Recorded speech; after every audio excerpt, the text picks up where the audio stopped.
पवन सिंह के इस साल अब तक इस होली 4 गाने रिलीज हो चुके हैं। कुछ गाने के ऊपर अश्लीलता का थप्पा लगा, कुछ गाने अच्छे नहीं हैं, कुछ गाने किसी को बहुत अच्छे लगे। मतलब सबका सोच विचार अलग अलग रहा, लेकिन ज़्यादातर गाने अच्छे नहीं लगे। लेकिन फाइनली इस साल होली का एक ऐसा गाना कंप्लीट हो चुका है जिसे सुनकर अच्छे नहीं लगने वाले गाने को भी भूल जाएंगे और इस गाने के ऊपर ज़्यादातर फोकस किया जाएगा। उससे पहले बता दें 4 गाने अब तक रिलीज हो चुके हैं, 2 गाने पूरी तरह से फाइनल है। एक और गाना जिस गाने की हम बात कर रहे हैं वह 7वां गाना है, जिसकी रिकॉर्डिंग कंप्लीट हुई कल रात, जो कि लखनऊ में किया गया ऑरियो म्यूजिक ऑफिशियल से। गाने को लिखे हैं विजय चौहान। गाने में पवन सिंह और शिल्पी राज का आवाज सुनने को मिलेगा। गाने को रिलीज किया जाएगा Pawan Singh official YouTube channel से, जो कि ट्रेंडिंग चैनल है। हर एक साल लास्ट में होली गाना रिलीज होता है।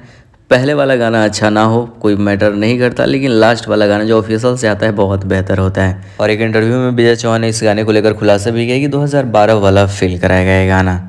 उसमें आपको सन 2012 दिखेगा उस गाने में, विजय चौहान जी का लिखा हुआ। हाँ, और बहुत ही बेहतरीन तरीके से हम म्यूजिक को बैठ के कंपोज कराए हैं।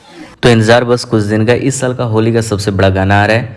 वीडियो तो पहले फाइनल हो चुका है, खैर कल रात रिकॉर्डिंग भी कंप्लीट हो चुका, बस पोस्टर आना बाकी है। जैसे ही कुछ अपडेट आएगा हम वीडियो बनाएंगे।